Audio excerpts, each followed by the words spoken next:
Mega TV நேயர்களுக்கு வணக்கம். பெண்கள்.com நிகழ்ச்சியில் சுபகிரகம் பகுதியில் அனைவரையும் சந்திக்கிறதுல மிகவும் மகிழ்ச்சி. இன்றைக்கி நம்ம வரக்கூடிய சனி பிரதோஷத்தை பற்றி பேசலாம். இன்றைக்கெல்லாம் பார்த்திங்கன்னா ஒரு பிரதோஷ காலத்தில் நிறைய கூட்டம் இருக்குது. ஒரு மாதத்தில் 2 பிரதோஷம் வரும். அதாவது வளர்பிறை, தேய்பிறை. பிரதோஷம் என்றைக்கு வரும் அப்படின்னு கேட்டிங்கன்னா, நமக்கு துவாதசிக்கு மறுநாள் பிரதோஷம் வரும். ஒரு 11ஆவது நாள் ஏகாதேசி, அப்புறம் துவாதசி, திரையோதசி, சதுர்தசி, அமாவாசை இல்லைன்னா பௌர்ணமி. ஸோ இந்த பிரதோஷ காலம் அப்படிங்கிறது ரொம்ப ஒரு முக்கியமான காலம் சிவன் ஆலயங்களில். நம்ம வைணவ ஆலயங்கள்லேயுமே பிரதோஷ காலம் ரொம்ப முக்கியம். அது நரசிம்மர் கோவில் எல்லாத்துலேயும் பார்த்திங்கன்னா பிரதோஷ காலம் முக்கியமாக இருக்கும். இப்போ வைணவ திருத்தலங்களில் நரசிம்மருக்கு பிரதோஷ காலத்தில் ரொம்ப விமர்சையாக அந்த 4:30 மணியிலிருந்து சாயங்காலம் 6 மணிக்கு நரசிம்மருக்கு எல்லாமே பண்ணுவாங்க.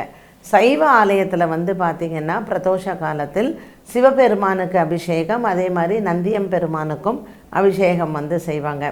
இந்த பிரதோஷ காலம் அது சனிக்கிழமை வந்தால் ஒரு பலன், திங்கக்கிழமை வந்தால் ஒரு பலன், செவ்வாய்க்கிழமை வந்தால் ஒரு பலன், இப்படி ஒரு நாளுக்கும் அந்த பிரதோஷ காலத்தில் நம்ம சிவனை வழிபாடு செய்யும் பொழுது நமக்கு ஒவ்வொரு மாதிரியான பலன்கள் வரும். சோமவாரம், மங்களவாரம், பௌம வாரம், அதாவது புதன்கிழமை, குருவாரம். இதில் இந்த வாரத்தின் 7 நாட்களில் எந்த கிழமையில் பிரதோஷம் வந்தால் ரொம்ப விசேஷம் அப்படின்னு பார்த்திங்கன்னா, சனிக்கிழமைகளில் வரக்கூடிய பிரதோஷம், சனி பிரதோஷம் அப்படிங்கிறதே ரொம்ப ரொம்ப விசேஷமாக சொல்கிறோம். இது ஏன் விசேஷம், எதனால் சனிக்கிழமையில் பிரதோஷ காலம் விசேஷம் அப்படின்னா என்ன பண்ணணும் அன்னைக்கு? இப்போ இந்த பிரதோஷ காலத்தில் நிறைய பேர் விரதம் இருப்பாங்க. அன்றைய நாள் விரதம் இருப்பாங்க சிவனுக்காக. விரதம் அப்படின்னா காலையிலேருந்து சாயந்தரம் இந்த 4:30 மணி வரைக்கும் எதுவுமே சாப்பிட மாட்டாங்க, அரிசி உணவு குறிப்பாக. 4:30 மணிக்கு மேலே சிவனுடைய அபிஷேகத்தை பார்த்துட்டு அந்த பிரதோஷ டைமில் மூலவருக்கு அபிஷேகம் ஆகும். உற்சவருக்கு என்ன பண்ணுவார், அந்த நந்தியம் பெருமான் மேலே சிவபெருமானும் பார்வதி தேவியும் அப்படியே அவருங்க அந்த கோவிலை வலமாக வருவாங்க.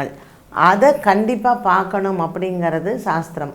சிவனும் பார்வதியும் இணைந்து நந்திதேவர் மேலே வரக்கூடிய அந்த உலா அது கண்டிப்பாக பிரதோஷ நேரத்தில் நம்ம சுவாமியை அந்த டைமில் வணங்கணும், குடும்ப ஒற்றுமைக்காக. பிரதோஷ காலத்தில் வரக்கூடிய அபிஷேகம் ரொம்ப சிறப்பானது. ஸோ சிவபெருமானுக்கு பண்ணக்கூடிய அபிஷேகத்தை எப்படி பார்க்கணும் அப்படின்னு சாஸ்திரம் சொல்லுது. நந்தி பெருமானினுடைய கொம்புகளுக்கு இடையே நம்ம சிவபெருமானினுடைய அபிஷேகத்தை பார்க்கணும்னு சொல்லியிருக்காங்க. ஸோ எத்தனை பேர் நம்ம அதை ஃபாலோ பண்ணுறோம் அப்படின்னு பார்த்திங்கன்னா, அன்றைய நாளில் ஏதோ சிவன் கோயிலுக்கு போகணும் அப்படின்னு சொல்லிட்டு போகிறோம், ஆனால் சாஸ்திரப்படி நம்ம எதையுமே செய்கிறதில்ல. குறிப்பாக பார்த்திங்கன்னா செய்யக்கூடிய தவறு என்னென்னா, அந்த நந்தியம் பெருமானினுடைய காதில் போய் போங்க, அதுக்கு ஒரு கியூ நிற்கும். பொதுவாக ஒரு சுவாமிகிட்ட நம்ம அந்த மாதிரி உட்காந்து பேசும்பொழுது நம்மளுடைய வாயில் இருக்கக்கூடிய உமிழ்நீர் எல்லாம் தெரிக்கும், அதுவே பாவம். அதனால் சாஸ்திரத்தில் நந்தி காதில் சொல்லணும் அப்படிங்கிறதே கிடையாது. இது வழக்கத்தின் பேரில் நிறைய பேர் கோவிலில் செய்யக்கூடிய தவறுகள். ஸோ இதற்கு மேலேயாவது இந்த தவறை நம்ம செய்யாமல் இருக்கலாம். நந்தியம் பெருமானுக்கு அன்றைய நாளில் நம்ம அருகம்புல் மாலை போட்டு வில்வத்தினால் சிவபெருமானுக்கு நீங்கள் அர்ச்சனை செய்யணும் அப்படிங்கிறதான் சாஸ்திரம் சொல்லுது. ரெண்டாவது இந்த சனி பிரதோஷத்தினுடைய மகிமை என்ன, இந்த சனி பிரதோஷம் ஏன் நம்ம ரொம்ப ஒரு விசேஷமாக இன்றைக்கி விரதம் இருக்கணும்னு சொல்கிறோம்னா, பார்க்கடலை ஒரு பக்கம் தேவர்களும் ஒரு பக்கம் அசுரர்களும் அந்த மந்தார மலை அந்த வாசுகி பாம்பால் கடையிறாங்க. ஸோ அமிர்தம் தேடி கடையிறாங்க, பல்லாயிரம் ஆண்டு கணக்காக கடைஞ்சுட்டே இருக்காங்க. அப்போது அந்த ஒரு பக்கம் அசுரர்கள் தலை பக்கத்தில் இருக்கக்கூடிய அந்த ஆலகால விஷம் அப்படிங்கிறது அந்த பாம்பு கக்கறது. வால் பகுதியெல்லாம் தேவர்கள் பிடிச்சிருக்காங்க. ஸோ இந்த பாம்பு அதில் நிறைய பொருள்கள் அந்த கடல்லிருந்து வருது. அதில் ஒன்று வந்தது என்ன அப்படின்னு பார்த்திங்கன்னா, அந்த நாகத்தினுடைய நச்சு பொருளான அந்த ஆலகால விஷம். அப்போது தேவர்கள் எல்லாம் என்ன பண்ணுறாங்க, மயங்கி விழுந்துடுறாங்க.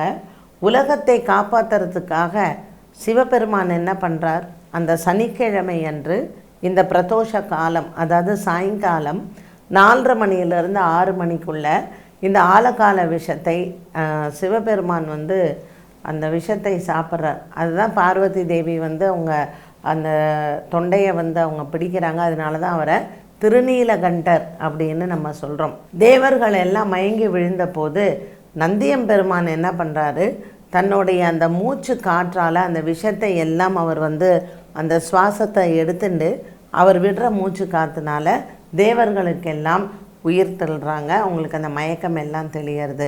ஸோ இது எல்லாமே நடந்தது எப்போ அப்படின்னு கேட்டிங்கன்னா, சனிக்கிழமை அன்று சாயங்காலம் இந்த திரையோதசி திருநாளில், இந்த அதாவது பிரதோஷ நாளில் வந்து இது நடந்ததாக சிவபுராணம் வந்து சொல்லுது. அதனால் சனிக்கிழமை பிரதோஷம் வந்து ரொம்ப ரொம்ப சிவபெருமானுக்கு உகந்தது.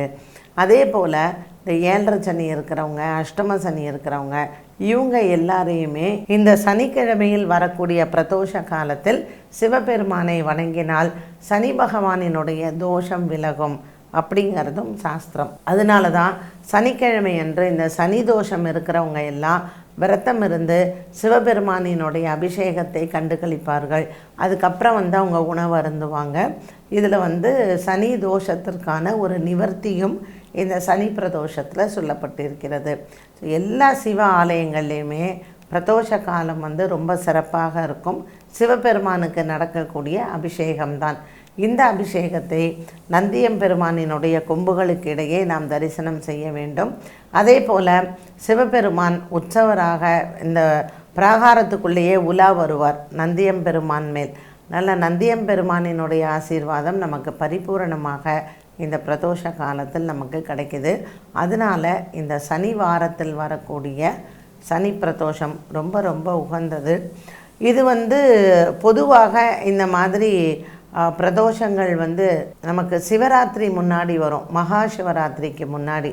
அந்த பிரதோஷமும் ரொம்ப விசேஷம். அதுவும் அது சனிக்கிழமை வந்தால் இன்னுமே விசேஷமான ஒரு பிரதோஷம். அதனால் நீங்கள் ஒரு சிவன் ஆலயத்திற்கு போகும்பொழுது ஒரு பிரதோஷ காலத்தில் போகிறீங்கன்னா இந்த மாதிரி விஷயங்கள்லாம் நீங்கள் கண்டிப்பாக கடைப்பிடிக்கணும். அதே போல் சனி பிரதோஷத்தன்று ஒரு தானம் செய்கிறதும் ரொம்ப நல்லது. என்ன அப்படின்னு கேட்டிங்கன்னா, பச்சை பயிறு நந்தியம்பெருமானுக்கு ரொம்ப பிடிச்சது. அதனால் நீங்கள் பச்சை பயிறு சுண்டல் செஞ்சு நந்தியம்பெருமானுக்கு அதை வந்து நெய்வேத்தியம் பண்ணிவிட்டு கோவிலில் இருக்கிறவங்க எல்லாருக்குமே வந்து கொடுக்கலாம். ஸோ பச்சை பயிறு வந்து நந்தியம்பெருமானுக்கு அன்றைக்கி நெய்வேத்தியம் பண்ணி கொடுக்கறதுனால நமக்கு கிரக தோஷங்களும் தீரும். சிவபெருமானுக்கும் இந்த சனி பிரதோஷத்தில் நீங்கள் விரதம் இருந்து பச்சை பயிறு சுண்டல் செஞ்சு நெய்வேத்தியம் பண்ணி நிறைய பேருக்கு அங்கே தானமாக கொடுத்தீங்கன்னா உங்களுக்கு இருக்கக்கூடிய நவகிரக தோஷங்கள் விலகும். ஸோ இந்த சனி பிரதோஷத்தில் வரக்கூடிய இந்த வாரத்தில் சனி பிரதோஷத்தில் சிவபெருமானை இவ்வாறு வணங்கி அவரினுடைய அருளை நாமளும் பெறலாம். என்ன நேயர்களே, இன்றைக்கி வந்து நம்ம வரக்கூடிய சனி பிரதோஷத்தை பற்றி நீங்கள் தெரிஞ்சுக்கிட்டீங்க. ஸோ சில விஷயங்கள் நம்ம மட்டும் தெரிஞ்சால் பத்தாது, மற்றவங்களுக்கும் அதை நம்ம சொல்லணும். ஸோ நீங்கள் இது வந்து யூடியூப்பில் வரும்போது எல்லாருக்கும் ஷேர் பண்ணுங்கள். உங்கள் வீட்டில் இருக்கக்கூடிய குழந்தைங்களுக்கும் சனி பிரதோஷத்தினுடைய கதையை சொல்லுங்கள். நந்தியம்பெருமானுக்கு எப்படி சிவபெருமான் முக்கியத்துவம் கொடுத்தார் அப்படிங்கிறதும் குழந்தைங்களுக்கு நீங்கள் சொல்லலாம். என்ன நேயர்களே, மீண்டும் ஒரு நல்ல பதிவில் சந்திக்கும் வரை நன்றி, வணக்கம்.